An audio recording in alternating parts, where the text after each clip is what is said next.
Dalawang dating Senate President ang nagbabala at nagsabi na pwedeng kahit na na mangyari sa liderato ni Senate President Tito Soto. Ito ay posibleng mapatalsik. Depende ho sa magiging desisyon ng mayorya dito ho sa kasong maisasampa kung sakasakali yung impeachment case laban po kay VP Sara Duterte. At ang dalawang dating Senate President ay nagbabala, itong dating Senate President Franklin Drilon at din po itong dating Senate President Coco Pimentel. At ayon po sa dalawa ay kasi talagang depende ho kung ano ang magiging kapasyahan ng mayorya ng mga senador dito po sa kung papaano yung kanilang gagawing hakbang at pagtugon sa kung sakasakali na maaprubahan sa plenaryo ng mababang kapulungan ito hong articles of impeachment laban po kay VP Sara Duterte. At ayon po kay dating Senate President Franklin Drilon ay kasi masyadong manipis nga raw po ang yung bilang po ng mga mayorya. At kung sakasakali halimbawa kasi ngayon nagpahayag na po ito pong si Senate President Tito Soto na yung kanyang binabanggit ho na kahulugan ng fourth with ay kinabukasan.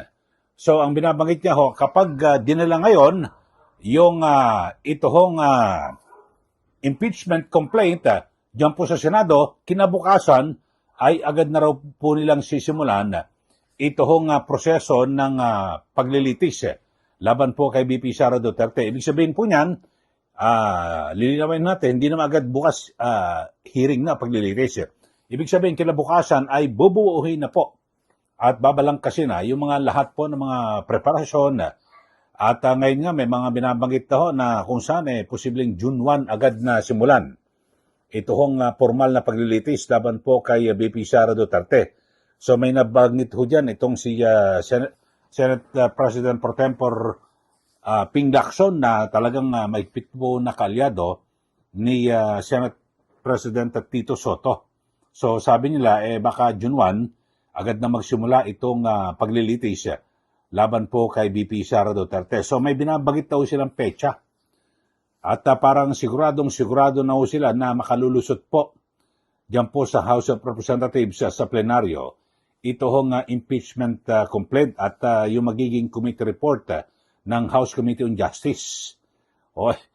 May mga report nga na nag-aatrasan ho ng kanilang suporta dito po sa resolusyon sa impeachment laban kay VP Sara Duterte. So, pero ito muna, pakinggan ho muna natin itong pahayag ni dating Senate President Franklin Drilon na kung saan ay kapag hindi po nagustuhan ng mayorya o nakararaming senador yung magiging desisyon ni Senate President Tito Soto na agad na mag-convene at simulan ng paglilitis, pero pag may kumontra at sinuportahan ng mayorya, ibig sabihin po niyan ay goodbye na ho ang pagiging Pangulo ng Senado ni Tito Soto.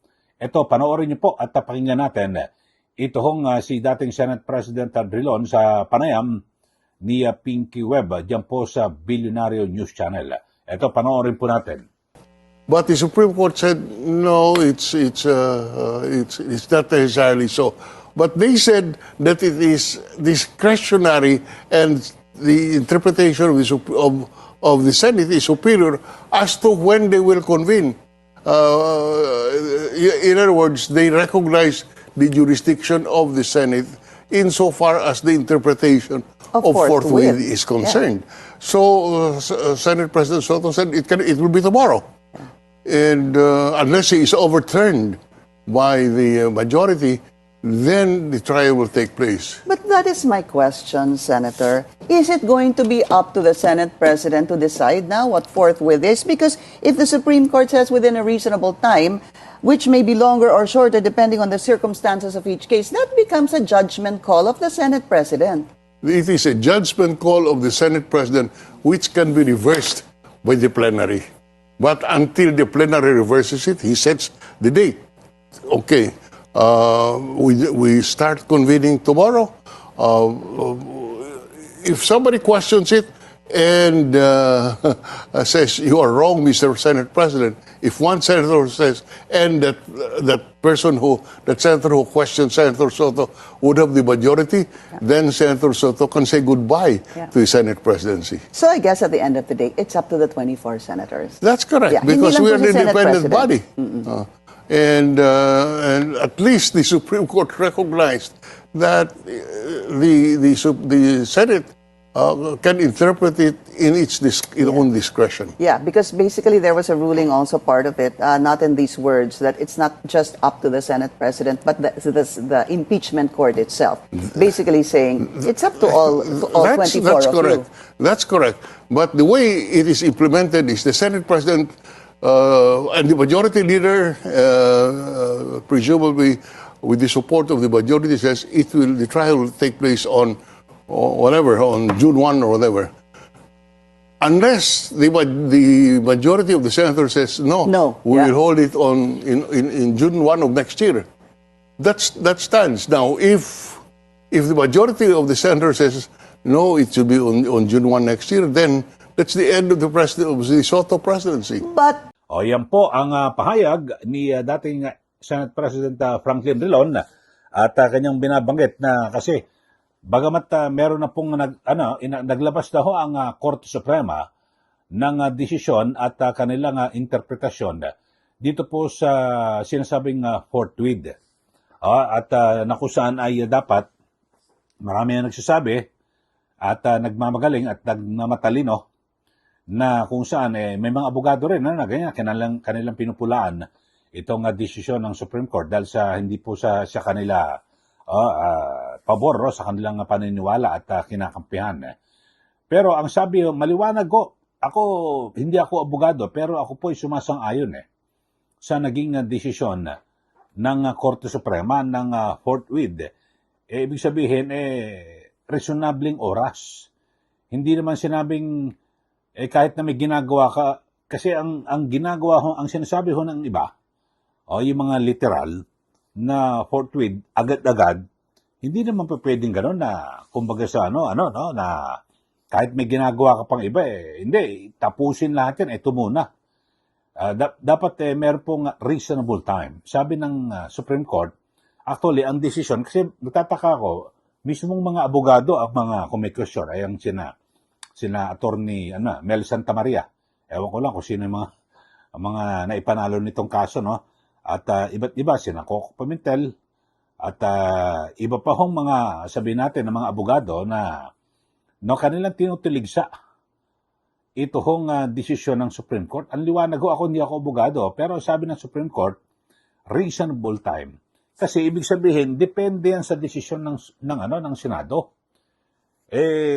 Pero basta't aksyonan nyo sa reasonabling oras at sa inyong, kasi hiwalay po na sangay ng pamahalaan ang Senado, legislatura, tapos sabi ng Supreme Court, bahala na sila.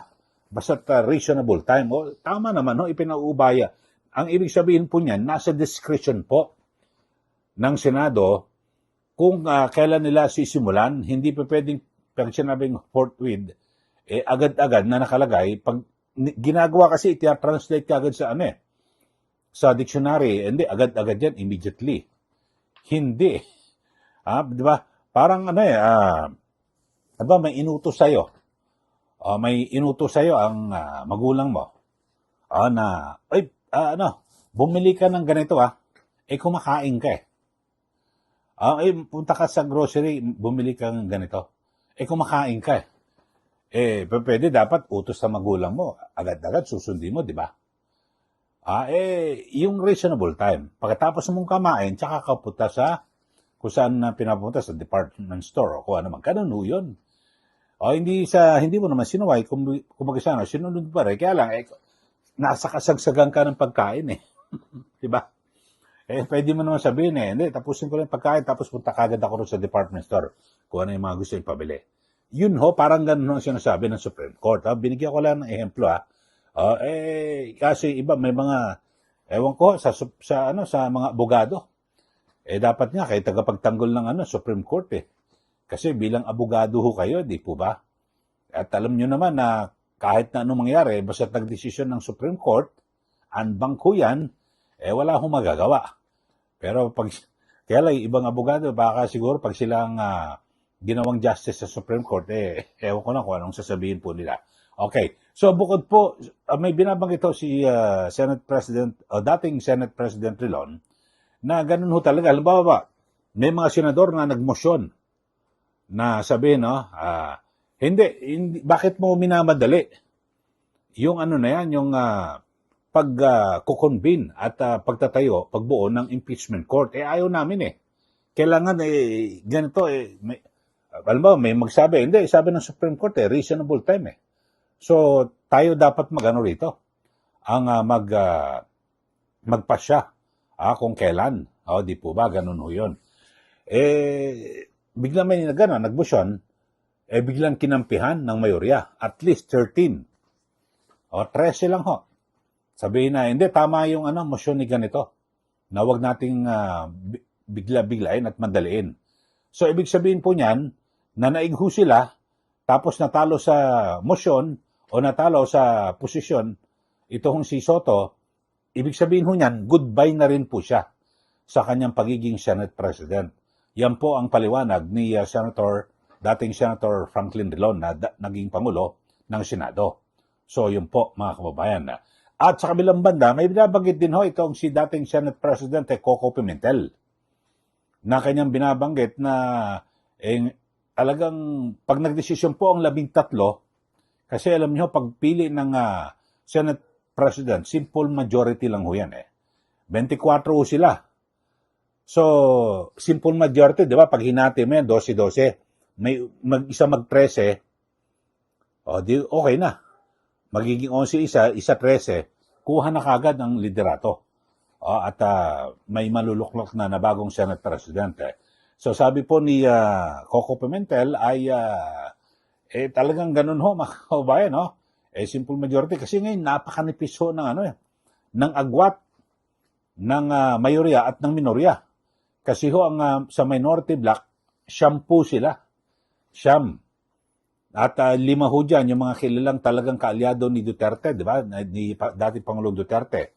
Amy Marcos, Ronald Bato de la Rosa, Bongo, Robin Padilla, Rodante Marcoleta, 5. Tapos may 10 pa, Alan Peter Cayetano, Jingo Estrada, Joel Villanueva, Chis Escudero. So, 10 sila lahat. Solid po ito. So, pag may nagmotion po mula sa minorya, tapos biglang galing po sa majority, yung 15, may kumampi doon sa minorya, tapos lang ang laban. So, pwedeng matanggal ho itong si Soto bilang Senate President. Ito, pakinggan ho natin. Itong pahayag ni dating SP Coco Pimentel sa kanyang pahayag na talagang nanganganib ho na pwedeng matanggal sa pwesto ito pong si Soto bilang Pangulo ng Senado. Panoorin niyo ho at pakinggan itong interview diyan po sa DCWB at na kung saan ay yun nga ho, binabanggit ho ni dating Senate President Coco Pimentel. Panoorin po natin. Opo. Pero ano po yung mangyayari? Halimbawa kung manalo sa botohan yung motion, di ba magkakaroon ng motion, then manalo sa botohan yung mga mga mababatas, mga senador na magsasabi, wag na tayo mag-trial. Pwede ba yun? Oo nga, si Senate President, kunyari, si Senate President, hindi siya bumoto pabor dun sa motion na wag na mag-trial kasi iba yung understanding niya Sabi niya, trial shall forthwith proceed. Wala tayong discretion dito. Apo. Di pipilitin niya ngayon mag-trial. Ngayon, paano ngayon kung 13 nga yung ayaw nga mag-trial? So, kailangan baguhin nila leadership ng Senado. So, magkakaroon tayo ng leadership changes sa Senado na yung leader nila will reflect yung majority position. Ganun yung mangyayari dyan. Opo, buti nabanggit niyo po yan kasi sa isang panayam, mayroon ako naalala na may nabasa ko na panayam kay dating Senate President Franklin Drilon din po, gaya po ninyo na dating Senate President, may nabanggit siya na hindi lang po yung posisyon ni Vice President Sara Duterte yung nakataya dito sa usapin ng impeachment, kundi yung posisyon din po ni Senate President Tito Soto. Kasi syempre, alam naman po natin yung sitwasyon ngayon sa Senado, masasabi nating nagiging hati, 'di ba? Dahil yung may mga sumusuporta sa vice presidente, may iba naman na vocal na gusto nila na ma-convict ang vice presidente. Your thoughts po?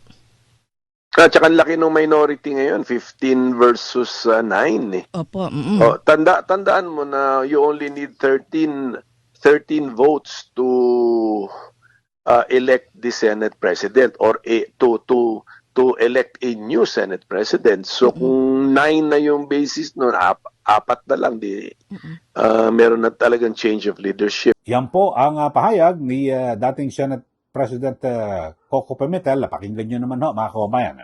Maliwanag kasi sabi niya ho, talagang ngayon napakalakas ho at malaki po ang bilang ng minorya. Kasi alam nyo, nung panahon ni Coco Pimentel, nung siya po ay nasa minority, di ba? Dalawa lang sila ni Risa Ontiveros eh. Di po ba? Ang nasa minorya. At dalawa lang. Talagang wala hong yung Senate President noon ay pwede matulog na mahimbing. Ngayon, anytime ho eh. Baka pwedeng isang kisap mata eh. Biglang magbago po ang liderato ng Senado, di po ba? At ito ho, ito yung malaking posibilidad at maaaring manganib yung yung pwesto ho ni Senator Tito Soto bilang Pangulo ng Senado, di po ba? Kasi kaya sinasabi, dapat maging maingat po siya sa kanyang mga sasabihin at mga hatol. Bagamat sa ngayon, sabi nga ni Senator Drilon ay may nasa desisyon din po ng Pangulo ng Senado kung kailan ho dapat magsimula yung paglilitis. Alam ba, sabi ni Soto at sabi nga ni Senator Lacson, June 1, umpisa na yung paglilitis. Biglang may kumontra. Hindi, masyadong mabilis yan. May nagsabi sa minorya. Biglang may mga kumampa rin mula po sa majority. Naging 13 po ang botohan at nanaig na hindi dapat June 1. Goodbye na rin si Tito Soto. Ganun po ang sinasabi. Okay, so yun lang po. Pero wag mo magmadali itong Senator Tito Soto at Senator Ping Lacson na nagtatakda na sila ng petsa na June 1, masyadong malayo pa at maaga. Bakit po? Kasi may mga report ito ho, diyan po sa House of Representatives na ang sinasabi ay may mga nag-aatrasan na raw.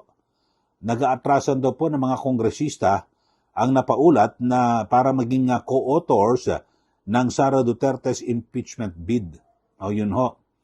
So, sabi ho ng ilang may mga report na may mga ilang mambabatas diyan po sa House of Representatives ang napaulat na nagdadalawang isip po kung susuportahan ba nila itong impeachment ni BP Sara. At ito na ang kanilang mga pahayag at parang pagdududa o pagdadalawang isip matapos po yung ilang araw na pagpapasya ng House Committee on Justice na kung saan ay pinagbotohan at meron po silang nakitang probable cause para i-impeach ito pong si BP Sara Duterte. So sabi ho at kasi May 4 na, Lunes ay manunumbalik na ang sesyon ng dalawang kapulungan ng Kongreso at ito ho merong draft resolution na kung saan ay ito nakalagay ho setting forth the articles of impeachment against Vice President Sara Zimmerman Duterte has allegedly been circulating among congressmen. So ito raw yung resolution na yan, umiikot na raw po sa mga kongresista at para pirmahan. Yung iba naman pinapatanggal daw po yung kanilang pangalan at ayaw nilang pumirma o ayaw nilang suporta dito po sa sa impeachment na ito. So yun ho mga kababayan. So abangan ho natin kung kasi ang target ho nila ay March 11 ay magkakaroon na po ng botohan sa plenaryo at para kasi 106 lang naman At para may akyat na po sa Senado ito hong articles of impeachment. Pero may mga napaulat din ho. Sinasabi rin ng Abante at ng politiko na kung saan ay di umano ay ginagapang na raw ho ni House Majority Leader at Presidential Son Sandro Marcos, yung mga bawat kongresista na suportahan ito pong impeachment laban po kay VP Sara Duterte. So may mga ganun hong report at meron ding hong report yung Abante at sa ating nakaraan na episode na 1.3 billion pesos di umano ang inilaang budget para pa sa impeachment ni VP Sara Duterte. Diyan pa lang yan sa House of Representatives, ha? Ewan lang ho natin sa Senado kung may mapapaulat din na magkakabigayan at para bumaliktad ho yung mga senador na kung saan sa ngayon ay kakampi ho ni VP Sara Duterte.